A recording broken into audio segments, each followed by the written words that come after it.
Everybody, welcome to Sneha classes. आज इस class में हम लोग कवर करेंगे stanza wise explanation of Abhisara the tryst. Abhisara the tryst, okay. Abhisara the tourist,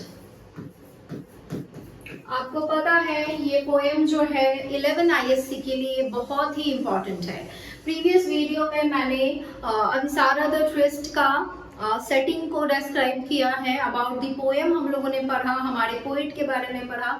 इस वीडियो में मैं जो है वो स्टैंजा वाइज जो है इसको एक्सप्लेन करने वाली हूँ। ओके, चलिए देखते हैं क्या है। देखिए पहला 1 और 2 लाइन को पहले देखते क्या है। Upagupta the disciple of Buddha lay asleep on the dust by the city wall of Mathura. हम लोगों ने जब सेटिंग को डिस्कस किया था तब मैंने बताया था कि जो टैगोर के जो पोएम्स रहते हैं उसमें बुद्धिज्म जो है उसका इन्फ्लुएंस जो है वो बहुत ज्यादा दिखता है। और ये जो पोएम है उसका सेटिंग कितना 300 BCE का है, ठीक है ना। 300 BCE का सेटिंग है। और हम लोग यहाँ पे दो मेन कैरेक्टर के बारे में पढ़ेंगे जो कि हमारे उपगुप्ता, और एक मेन कैरेक्टर है जो हम लोग आगे पढ़ेंगे तो फिर उसको जानेंगे।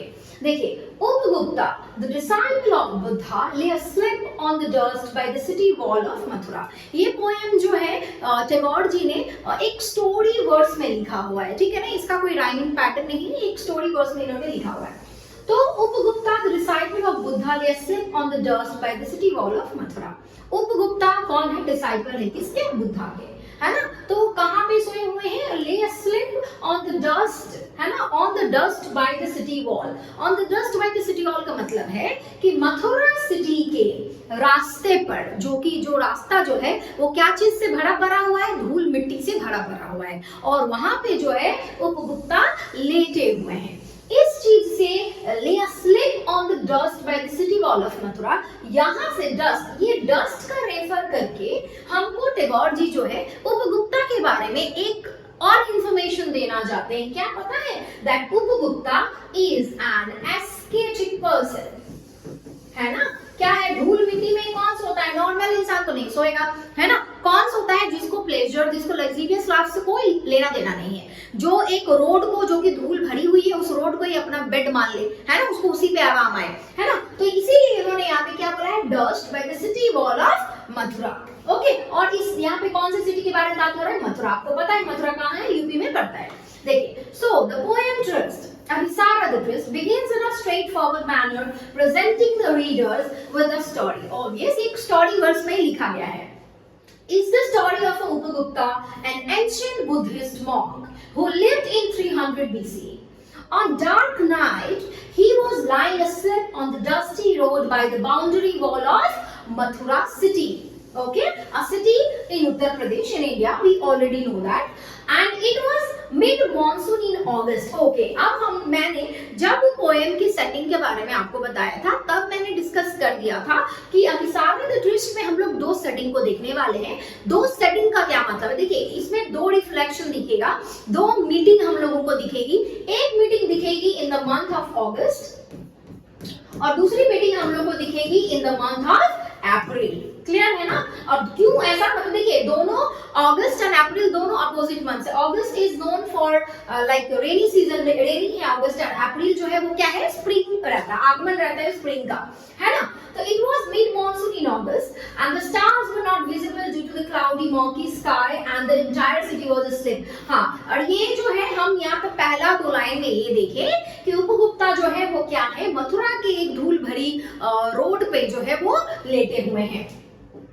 आगे देखिए क्या है? Lamps were all out. जितने भी लैम्प्स मतलब क्या है? यहाँ पे जितने भी लैम्प्स है सब के सब क्या हुए हैं? Lamps were all out. मतलब लैम्प्स यहाँ पे है मतलब लाइट, जितने भी लाइट है, लाइट जो है वो बुझी हुई है। Were all out, doors were all shut, है ना, जितने भी दरवाजे हैं वो बंद है। And stars were all hidden, और जितने भी स्टार्स है वो क्या है? हिडन है by the murky sky of अगस्त, है ना। क्यों हिडन है? क्योंकि अगस्त है रेनी सीजन, और रेनी सीजन में अक्सर हम लोग क्या देखते हैं? Gloomy stay. मर्की का मतलब क्या होता है? ग्लूमी, है ना। और हम लोग अक्सर जो है वो ग्लूमी नाइट को ही फेस करते हैं, है ना। क्यों, कौन से मंथ के बारे में बोला जा रहा है? अगस्त। ये आप हमेशा याद रखेंगे, जब आप आंसर लिखेंगे तो ये सब चीज को आपको मेंशन करना बहुत जरूरी है, ठीक है। देखिए यही दिया हुआ है, यहाँ पे हम लोगों ने ये देखा था, it was mid monsoon in August, the stars were not visible, हाँ, the stars were not visible due to the cloudy murky sky, and the entire city was asleep with all the lamps put out and all doors were shut. हर चीज सुनसान रास्ता है, जब सिर्फ कौन से character के बारे में हमको बताया गया है? उपगुप्ता। आप इमेजिन कर सकते हैं कि सिनेरियो कैसा है, सब कुछ मल्टी स्काई है, जो है स्टार्स हिडन है, और उपगुप्ता जो है वो बीच रास्ते में, धूल भरी रास्ता में लेटे हुए हैं, ठीक है। ये क्लियर हुआ? चलिए अब देखिए थोड़ा सा इंटरप्रिटेशन इसका देखते हैं कि क्या है। देखिए इन द फर्स्ट, इंटरप्रिटेशन को समझना बहुत जरूरी है। In the first 2 lines of the poem we get a clear picture. What kind of picture we got? Of the lonely ascetic life of उपगुप्ता। कैसे पता चला? डस्टी, जो हम लोगों ने जो डिस्कस किया, डस्टी रोड पे सोए हुए, उसी से पता चला। And he is lonely, he is alone. Aesthetic persons are somehow always lonely, as if they abandon everything. वो लोग क्या करते हैं, अपना जो उनका लाइवलीहुड है, जो जीवन यापन है, उसको क्या कर देते हैं? त्याग देते हैं, और सल्वेशन की, मोक्ष की तलाश में जो है वो घूमते हैं, है ना। तो यही है as a follower of Lord Buddha. Understandably, if we discuss, he has been leading a life seculated from the buzz and bustle of city life, है ना। वो एक ऐसा जिंदगी जी रहे हैं, कौन? उपगुप्ता जो है वो एक ऐसा जिंदगी जी रहे हैं जो रोज की जो क्या बोलते हैं, आवाज, जो हमारी सिटी लाइफ जो होती है, सिटी लाइफ में क्या पीसफुल नहीं होता है ना, शोर शराबा, हर जगह competition, everything full of competition, हर जगह सब टेंशन में रहता है। But Upagupta is different from that, he is living far from the buzz and bustle of city life. He needs no home, no bed to sleep. उनको कोई भी एक गद्देदार जो है वो बेड नहीं चाहिए सोने के लिए, as the entire world is his home and he has discarded all worldly pleasures. है ना। 1 and 2 जो स्टैंडर्ड, 1 and 2 जो हमारे लाइंस हैं, उससे हम लोगों ने ये भी समझा कि जो उपगुप्ता है, he is the disciple of Buddha and he is an ascetic, मतलब स्केटिक के जनित पे हैं वो। किससे पता चला? जैसे कि वो लोनली रोड पे, डस्टी रोड पे वो लेटे हुए हैं, है ना, वो सारे वर्ल्डली प्लेजर्स को जो है वो त्याग कर चुके हैं। ओके, चलिए अब आगे देखते हैं क्या है। ओके 3 to 5, हाँ ये देखिए, मैं इधर देखूं, yes, okay 3 to 5, line 3 to 5. Whose feet were those tinkling with anklets touching his breast of sudden? He woke up startled, and the light from a woman's lamp struck his forgiving eyes.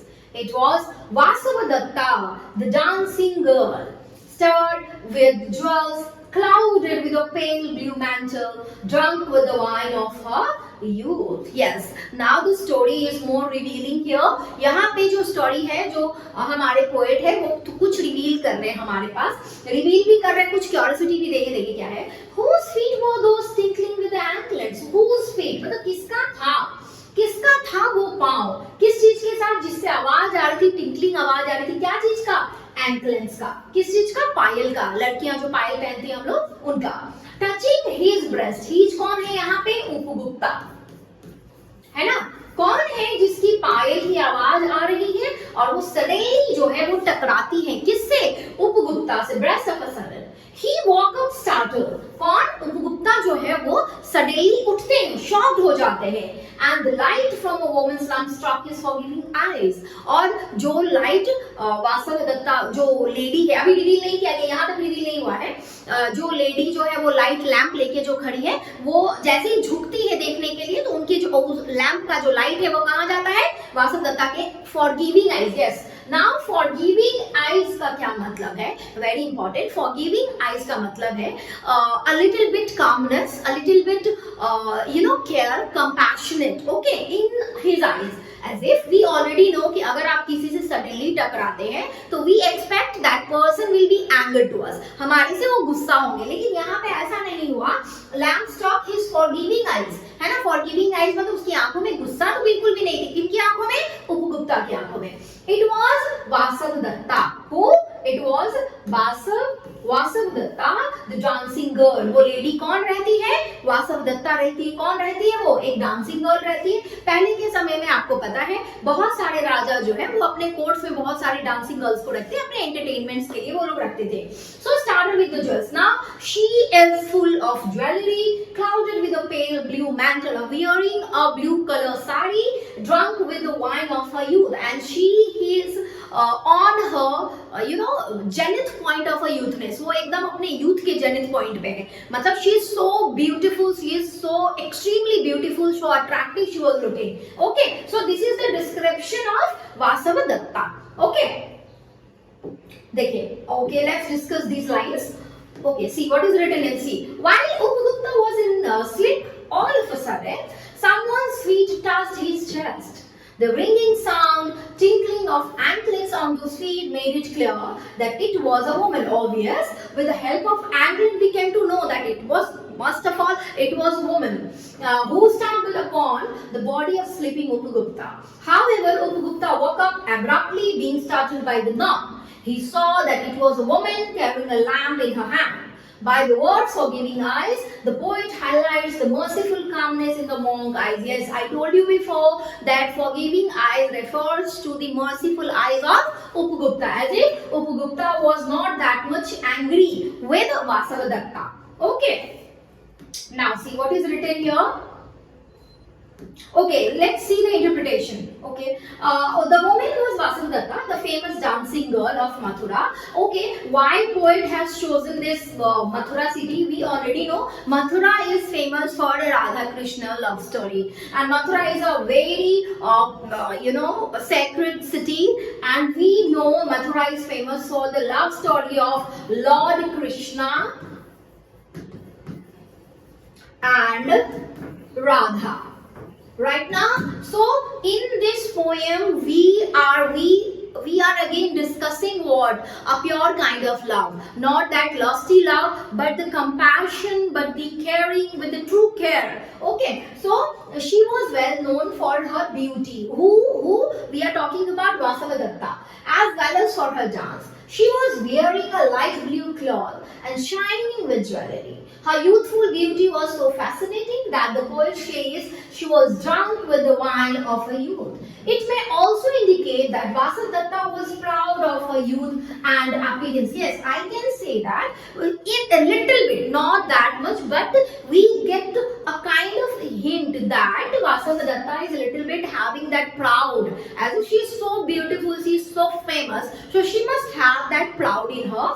Okay, let's go forward. See, this is the explanation of these lines written here. Stanza का explanation है. If anybody want मतलब कि आपको जरूरत ही है तो आप क्या करेंगे? इसका स्क्रीनशॉट लेंगे और इसका मतलब लिखेंगे. ठीक है? ओके, चलिए नेक्स्ट देखिए क्या है. She lowered her lamp. Okay, she यानी कि Vasavadatta lowered her lamp and saw the young face, austerely beautiful. Now, what is the meaning of austerely? It means extremely, extremely beautiful. Forgive, okay, she lowered her lamp. उसने ये देखा कि मतलब मैं किससे टकराई. देखने के लिए ऑब्वियस है, हम लोग भी झुकते हैं, उसने भी झुका तो उसने देखा कि एक बहुत ही खूबसूरत जो है वो चेहरा था.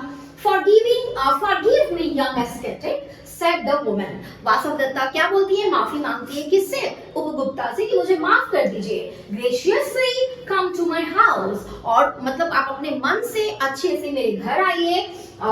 The dusty earth is not a fit bed for you. और क्यों बुलाती है? क्योंकि वो उतना अच्छे रहते हैं, एक स्केटिक पर्सन है, तो वो देख के वो बोलती है कि आप मेरे घर आइए, क्योंकि जहाँ पे आप लेटे हुए हैं, जिस जगह पे आप लेटे हुए हैं वो आपकी जगह नहीं है. So she is inviting Upagupta in a very good manner. She is not inviting that person in another thinking. वो कुछ और सोच के नहीं बुला रही है. Okay, so the young ascetic answer. लेकिन आपको पता है Upagupta is a very straightforward person, very ascetic person. He answered, woman, go on your way.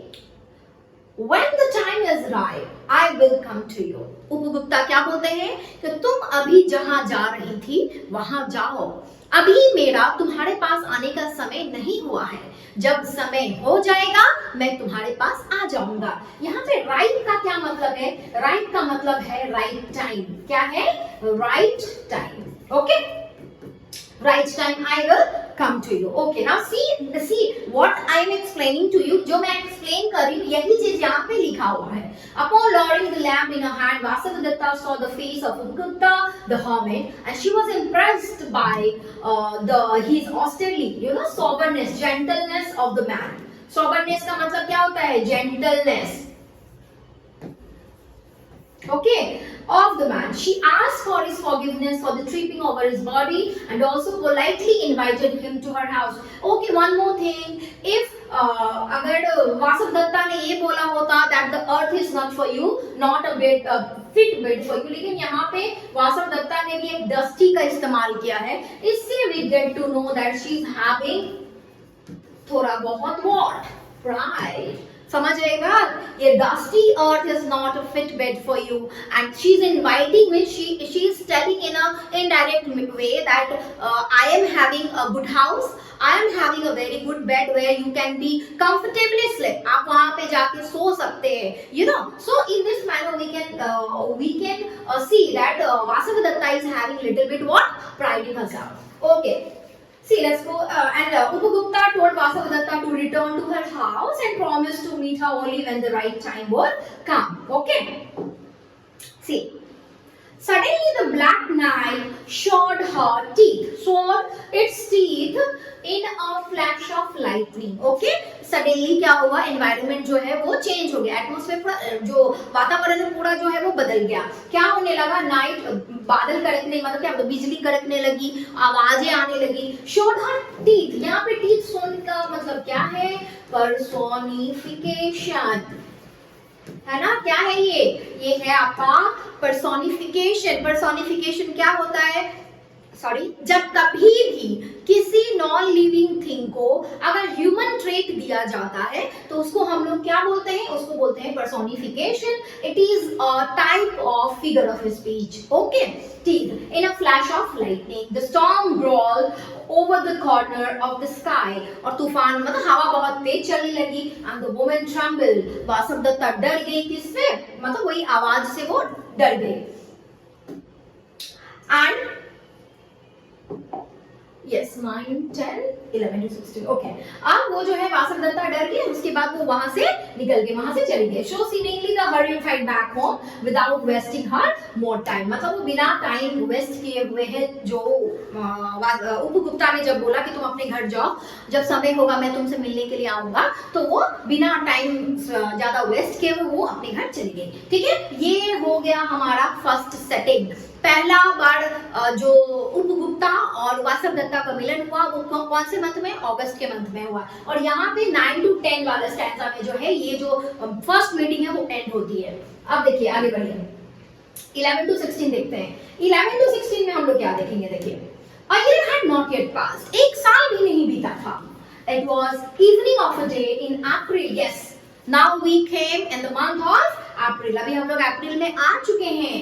It was evening of a day in April in the spring season. We already discussed in setting. ये video देखने से पहले आप पहला video जो आपका विशारद twist का गया है उसको देखिए. ठीक है. तब ये और अच्छे से समझ में आएगा आपको. It was evening of a day in April in the spring. The branches of the wayside trees were full with blossoms. आपको पता है स्प्रिंग सीजन में क्या होता है? सब कुछ हरे भरे होते हैं. जितने पेड़ पौधे फल फूल जो है वो सब कुछ बहुत जो है वो लदे हुए रहते हैं. फूल ब्लॉसम्स करते हैं. Gay notes of the flute. Gay notes का मतलब क्या होता है? Happy notes. I am writing here. Happy notes. Clear? Happy notes. Gay notes of the flute came floating in the warm spring air from afar. अब वहीं पे सब कुछ तो स्प्रिंग सीजन का आपको पता है कैसा रहता है. वहीं पे एक हैप्पी नोट्स क्या चीज का आता रहता है? फ्लूट का. कहीं से कहीं दूर से एक वंशी की जो फ्लूट की जो आवाज होती है वो तो ऐसी मेलोडियस है, वैसी स्वीट होती है और आ रही होती है. देखिए. Now the story. Yes. Now the story of the poem, The Tryst, shifts to different time. It's a few months from the earlier incident when Vasavadatta tumbled over Upagupta one dark night. And the poet clearly mentioned that it was an evening of April. कौन से month का? April का. And it was springtime now. Okay? कौन सा मौसम चल रहा है? Spring. देखिए अब क्या है? The citizens had gone to the woods. Citizens कहाँ गए रहते हैं? Woods में गए रहते हैं. Woods मतलब क्या होता है? Forest. Forest to festival of flowers. क्यों जाते हैं? वो एक कोई स्प्रिंग सीजन है, स्प्रिंग सीजन में तो ऐसे ही हैप्पी नोट्स पे सब बहुत सारे फेस्टिवल सेलिब्रेट करते हैं, तो वो लोग गए रहते हैं कहाँ पे? फ्लावर से रिलेटेड कुछ फेस्टिवल को मनाने के लिए। From the mid sky gauge the full moon, और जो पूर्णिमा की रात है, फुल मून है तो और पूर्णिमा का रात ही होगा, तो वो क्या, पूरी जो शहर है, मथुरा शहर जो है वो चंद्रमा की चांदनी से चमक रही है। और देखिए आपको चंद्रमा, फुल मून का नाइट लाइट जो है वो कब समझ में आता है? जब जो हमारी जो आर्टिफिशियल लाइट है जब हम लोग बंद कर दें, हमारे सिर्फ घर का नहीं पूरा शहर का अगर बंद हो जाएगा, देन यू विल रियलाइज और we will realise what is full moon, मतलब फुल मून क्या होगा, उसकी रोशनी क्या होती है। On the shadows of the silent town, पूरी शहर जो है वो एकदम साइलेंस है, क्योंकि सारे लोग तो है वो जंगल में गए हुए हैं फेस्टिव करने के लिए, और पूरे शहर पे क्या है? रोशनी है। किस चीज का? फुल मून का, मतलब चांदनी में, चांद की चांदनी में जो है मथुरा शहर जो है वो डूबी हुई है। अब देखिए यहाँ पे वही चीज लिखा हुआ है, the poet gives a description of the beautiful nature we already discuss. See here, the citizens of Mathura city had gone to the forest to enjoy the festival of flowers and the full moon was shining over the quiet town. Okay, चलिए अब हम लोग चलते हैं आगे।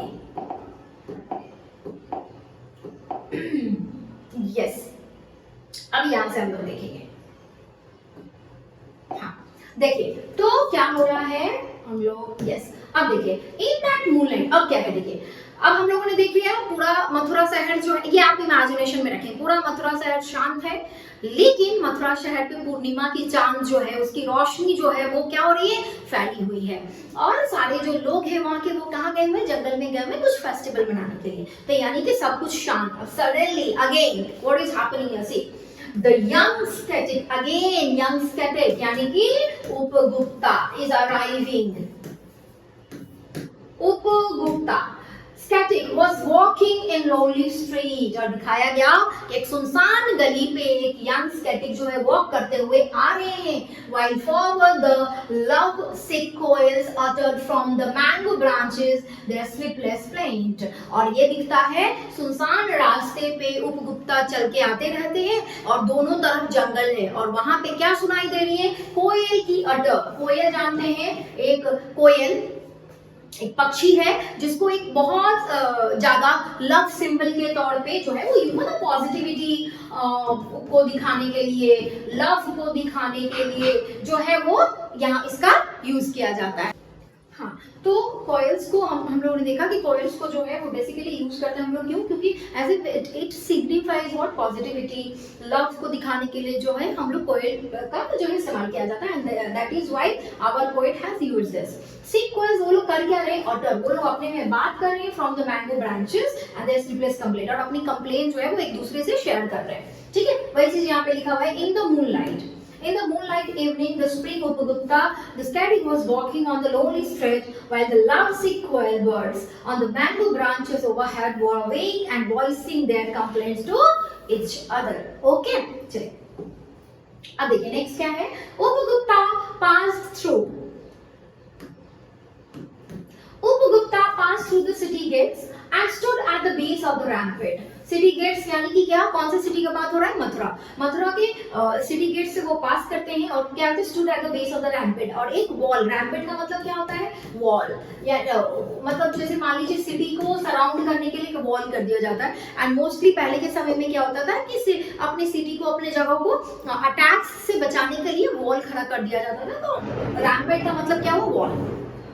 What woman lay in the shadow of the wall? अब देखिए यहाँ पे क्या है, एक न्यू चीज की एंट्री, यहाँ पे नया चीज अब हम लोग देखेंगे कि उपगुप्ता आ चुके हैं and he was standing at the base of the rampart. Suddenly he saw a woman lay in the shadow of that wall. वो उनकी नजर जो है एक सामने जाती है जहाँ पे वो देखते हैं कि एक लेडी जो है वो लेटी हुई है, at his feet stuck with a black pestilence. Pestilence means what? Epidemic, a kind of disease, है ना? Epidemic.